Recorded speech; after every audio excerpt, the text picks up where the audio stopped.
Hi hello नमस्कार. आजच्या ब्लॉगमध्ये मी गौरी तुम्हा सगळ्यांचं अगदी मनापासून स्वागत करते.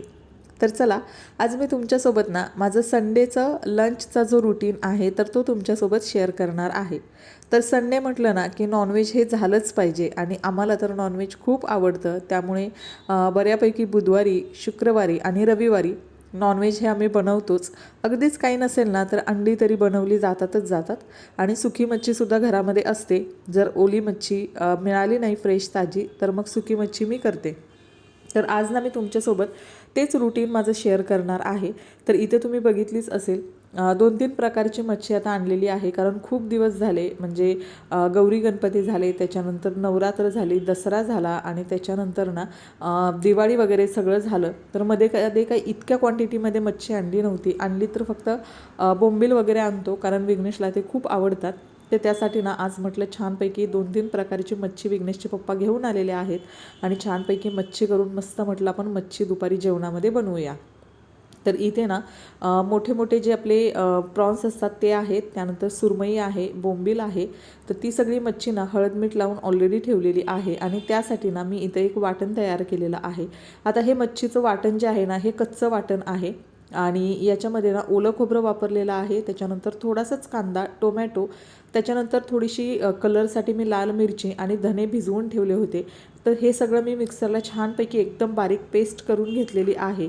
त्यानंतर कढईमध्ये ना मच्छीचं जेव्हा पण आपण रस्सा बनवतो किंवा कालवण बनवतो ना तर कढईमध्ये पहिलं लसणाची थोडीशी फोडणी द्यायची आणि त्याच्यानंतर वाटण टाकायचं. तर आता इथे वाटणाला छानपैकी फोडणी दिलेली आहे आणि पाणी गरम करून मी त्याच्यावर ठेवलेलं आहे जेणेकरून वाटण छानपैकी परतलं जाईल.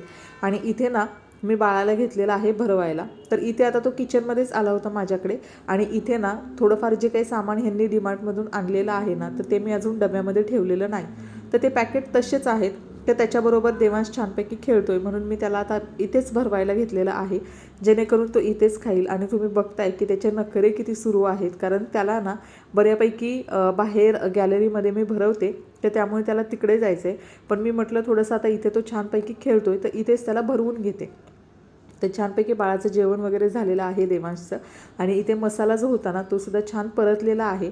आणि त्यानंतर ना मी थोडंसं हे असं वरती गरम पाणी करायला ठेवलेलं आहे. तर तेच पाणी मी मच्छीच्या रश्श्यासाठी वापरणार आहे.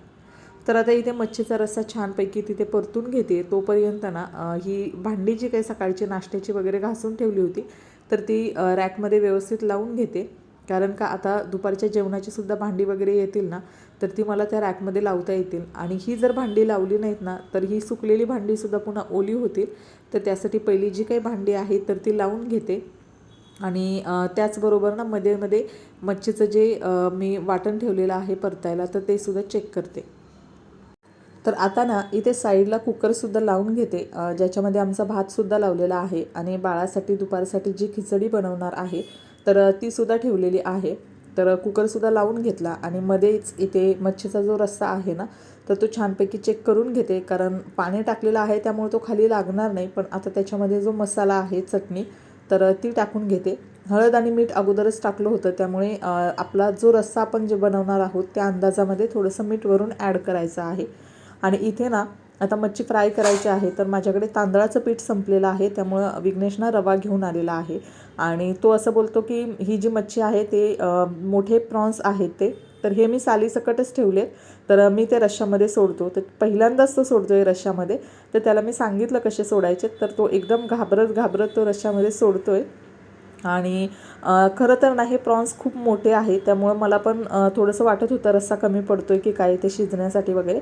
पण नाही थोडंसं छानपैकी ते शिजलेलं आहे एवढ्या रश्श्यामध्ये पण. कारण वरून अशा पद्धतीनं ना मी झाकण ठेवलं होतं ज्याच्यामध्ये गरम पाणी होईल आणि त्याच्यामुळं वाफ पण छान बसेल आणि रस्सा पण आपला चवीला छान होईल. तर आता ही राहिलेली जी मच्छी आहे म्हणजे पापलेट आहे, बोंबील आहेत आणि सुरमई आहे तर तीसुद्धा मला आता फ्राय करून घ्यायची. त्यासाठी पहिल्यांदा ना मी ह्याच्यामध्ये मसाला टाकलेला आहे.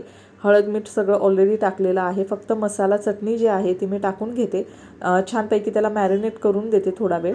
कारण जास्त काही आता मॅरिनेशन करणार नाही, कारण हळद मीठ मच्छीला छानपैकी लागलं ना तर मच्छी खूप टेस्टी होते आणि छान होते. तर त्यासाठी मच्छी आणल्यानंतर ना पहिल्यांदा तिला व्यवस्थित हळद आणि मीठ पहिली मच्छी स्वच्छ धुवून घ्यायची आणि त्यानंतर त्याला हळद मीठ थोडंसं लिंबू आले लसूण पेस्ट तुमच्याकडे असेल तर तीसुद्धा लावायची.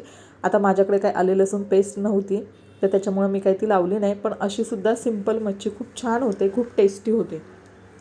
आणि बऱ्याचदा मच्छी ना मी तांदळाच्या पिठामध्येच तळून घेते, पण आज माझ्याकडे तांदळाचं पीठ संपलं होतं तर त्यासाठी मी ना आज रवा लावून मच्छी तळणार आहे. तर ही सुद्धा मच्छी छान अगदी क्रिस्पी झाली होती, कुरकुरीत झाली होती आणि टेस्टी झाली होती.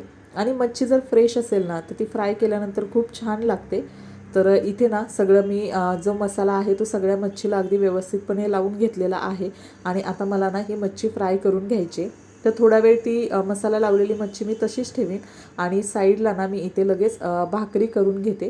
तर आता मी ज्वारीची भाकरी करणार आहे. याच्याबरोबर तांदळाची भाकरी तर खूप छान लागते, पण माझ्याकडे पीठ नाही आहे तर त्यामुळे ना मी ज्वारीची भाकरी करणार आहे. पीठ छानपैकी मळून घेतलेलं आहे आणि तवासुद्धा गरम करायला ठेवलेला आहे. तर तांदळाच्या भाकरीसुद्धा मी करते, पण त्या पातळ असतात तर त्याच्यामुळे त्या जास्त क्वांटिटीमध्ये थोड्याशा लागतात. आणि ज्वारीची जी भाकरी आहे ती आम्हाला नेहमीची सवय आहे आणि एक अंदाज आहे, तर ते साधारणतः 3 किंवा 4 भाकरी आम्हाला पुरेशा होतात, त्या काही जास्त करायला लागत नाहीत. तर इथे पहिले भाकरी करून घेते. आता तवासुद्धा गरम करायला ठेवला, गॅस फास्ट केलेला आहे. तर भाकरीसुद्धा इथे छानपैकी थापून घेते.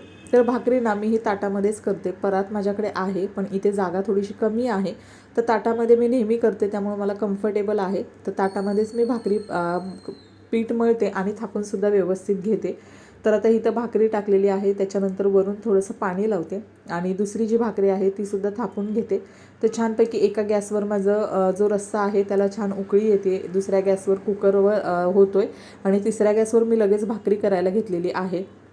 तर आता ना भाकरी माझी छानपैकी भाजून झालेली आहे आणि माझ्या भाकरी झाली ना की याच तव्यामध्ये मी मच्छी फ्राय करणार आहे, जेणेकरून तवासुद्धा गरम आहे तर त्याच्यामुळे ना मच्छी फ्राय करण्यासाठी जास्त वेळ लागणार नाही. आणि हा माझा लोखंडी तवा आहे ना तर तो खूप गोष्टींसाठी मला कामाला येतो, कारण भाकरी असेल त्याच्यानंतर मच्छी फ्राय वगैरे असेल तर हे सगळे या तव्यामध्ये खूप छान होतं आणि भाकरीसुद्धा खूप छान भाजल्या जातात. तर चपात्यांसाठी मी हाच तवा वापरते, चपाती असेल भाकरी असेल तर छानपैकी होतं सगळं व्यवस्थित. आता ही एक भाकरी झालेली आहे, लगेच दुसरीसुद्धा भाकरी करून घेते, म्हणजे सगळ्या भाकऱ्या झाल्या की मग मला मच्छी छानपैकी फ्राय करता येईल. तर आता दुसरीसुद्धा भाकरी मी काढून घेतलेली आहे आणि आता तिसरी भाकरी टाकलेली आहे आणि त्याचबरोबर ना आता शेवटची भाकरी होती. तर इथे जो मच्छी मी मसाला लावून ठेवलेली होती ना तर ती रव्यामध्ये छानपैकी मिक्स करून घेते, रवा सगळीकडे त्या मच्छीला लावून घेते, जेणेकरून मच्छी आता छानपैकी फ्राय होईल. रवा लावूनसुद्धा मच्छी खूप छान लागते आणि तांदळाचं पीठ असेल तर त्यानेसुद्धा मच्छी खूप छान लागते. तर आता इथे तुम्ही बघू शकता भाकरी माझ्या सगळ्या झालेल्या आहेत आणि त्याच तव्यामध्ये ना म्हणजे लोखंडी तव्यामध्ये ना मी मच्छी फ्राय करायला घेतलेली आहे. तर सगळ्यात आधी ना मच्छी फ्राय करण्यापूर्वीसुद्धा थोडासा लसूण टाकायचा, जेणेकरून मच्छीचा जो उग्र वास असतो ना तर तो निघून जातो आणि मच्छीची चव ना खूप छान येते. तर इथे आता माझ्याकडे पापलेट मोठी आहे, तर सगळ्यात पहिल्यांदा मी पापलेट टाकलेली आहे तळण्यासाठी तव्यावर आणि साईडला सुरमईचे छोटे तुकडे आहेत ना तर ते सुद्धा तळण्यासाठी टाकलेले आहेत आणि वरून थोडं थोडं तेल मी टाकणार आहे. तर इथे ना मी तुम्हाला सांगेन की मच्छीसाठी ना एकदम तेल जास्त वापरायचं नाही, कारण खूप जास्त तेलकटसुद्धा मच्छी आपल्याला खाण्यासाठी चांगली नसते. तर त्यासाठी मी थोडं थोडं जेवढं गरजेचं असेल तेल तेवढंच तेल वरून ॲड करते आणि मग मच्छी फ्राय करते. मी एकदम असं तेल टाकते आणि मग त्याच्यामध्ये मच्छी वगैरे व्यवस्थित फ्राय करून घेते असं करत नाही. तर जेवढं तेल मला गरजेचं वाटते तेवढंच तेल मी मच्छीसाठी वापरते. आणि दुसरी एक टीप इथे अशी मला सांगावीशी वाटेल की मच्छी जेव्हा आपण तळतो ना तर तेव्हा ती सारखी अलटीपलटी करायची नाही, कारण त्याच्यामुळे ना मच्छीचा जो एक कोटिंग केलेलं असतं आपण तर ते थोडंसं निघून जातं आणि मच्छी तुटते. तर त्यासाठी जास्त वेळा मच्छी अलटीपलटी करायची नाही आणि गॅस एकदम स्लोसुद्धा ठेवायचा नाही, मिडियम फ्लेमवर किंवा बोंबील वगैरे तळताना तर हाय फ्लेमवरच गॅस ठेवायचा, जेणेकरून बोंबील छान कुरकुरीत होतात. तर इथे जी पहिली मच्छी आहे ना ती मी साईडला करून ठेवलेली आहे आणि दुसरी जी पापलेट आहे ना तीसुद्धा मी फ्राय करायला टाकलेली आहे. आणि सगळ्यात महत्त्वाचं म्हणजे ना आता इथे विघ्नेशच्या चक्रा किचनमध्ये सुरू झालेल्या आहेत, कारण नॉनव्हेज ज्या दिवशी बनतं ना त्या दिवशी त्याला प्रचंड भूक लागते आणि म्हणतात ना नुसत्या वासानं पोट खळवळतं, एकदम भूक त्याची जागी होते आणि कधी होणार असं होतं. तर इथे तुम्ही बघू शकताय रस्सासुद्धा अगदी छानपैकी तयार झालेला आहे. तर हे जे मोठे प्रॉन्स आहेत ना त्याचीसुद्धा ही जी भाजी आहे म्हणजे हे जे रस्सा आहे हे मी पहिल्यांदाच बनवलेला आहे आणि खूप छान टेस्टी झाला होता. अगदी खेकड्या जसा असतो तर त्या पद्धतीनं त्याचं जी साल आम्ही ठेवलेली होती मच्छी करताना ती लागत होती. तर आता इथे मच्छी सगळी फ्राय झालेली आहे ती पहिली काढून घेतली आणि त्यानंतर ना आता इथे बोंबील जे आहेत तर ते बोंबील मी फ्राय करायला ठेवलेले आहेत. तर बोंबील फ्राय करताना नेहमी एक गोष्ट लक्षात ठेवायची की बोंबील फ्राय करताना गॅसची फ्लेम ही हाय ठेवायची आणि तेल थोडंसं जास्त टाकायचं, ज्याच्यामुळे बोंबील तळताना ना ते कोसळत नाहीत एकमेकांवर आणि अगदी मऊ होऊन ते तुटत नाहीत. मी सुद्धा मच्छी सुरुवातीला फ्राय करायची ना बोंबील तर तेव्हा मीडियम गॅस किंवा कमी गॅस ठेवायची जेणेकरून ते छान आतमधून भाजले जातील, पण ते ना एकदम कोसळायचे आणि एकदम तुटायचे सगळे बोंबील. तर तेव्हा मी जिच्याकडून मच्छी घ्यायची ना त्या मावशीनेच मला सांगितलं की हे बोंबील आहेत ना एकदम हाय फ्लेमवर भाजून घ्यायचे, फ्राय करून घ्यायचे. तर इथे आता रस्सा पण तुम्ही बघता एकदम छान अशी तरी आलेली आहे रश्श्याला. मच्छी माझी फ्राय करून झालेली आहे आणि शेवटचे बोंबील आहेत ते मी फ्राय करायला ठेवलेले आहेत. तर अशा पद्धतीने छानपैकी दुपारचा आमचा लंच तयार झालेला आहे. तर आता चला छानपैकी आम्ही सगळ्यांनी जेवायला घेतलेलं आहे आणि देवांशला झोपवले आणि आता आम्ही सगळे तिघेजणसुद्धा ना एकत्र जेवणार आहोत. तर सगळं जेवण मी इथं घेऊन आलेलो आहोत हॉलमध्ये आणि इथे ना प्लेट तयार करून देते पहिली यांना आणि विघ्नेशला आणि त्याचबरोबर मी सुद्धा जेवण करून घेते. तर छानपैकी आता हा जो मोठा प्रॉन्स आहे सालीसकट तो वाढलेला आहे आणि रस्सा तुम्ही बघताय एकदम पातळ नाही आणि घट्ट नाही, म्हणजे भाकरी भात आणि चपाती ह्याच्यासोबत तुम्ही खाऊ शकता. त्यानंतर फ्राय केलेली पापलेट, सुरमई आणि एक बोंबील आहे, थोडासा कांदा आणि लिंबू आणि त्यानंतर ज्वारीची भाकरी, थोडीशी कोथिंबीर टाकलेली आहे. छानपैकी हे ताट तयार झालेलं आहे. तर चला आजचा ब्लॉग हा मी इथेच एंड करते. आय होप तुम्हाला व्हिडिओ आवडला असेल. व्हिडिओ आवडला असेल तर व्हिडिओला लाईक करा, चॅनलला सबस्क्राईब करा. Thank you so much. पुन्हा भेटूया नवीन व्हिडिओमध्ये.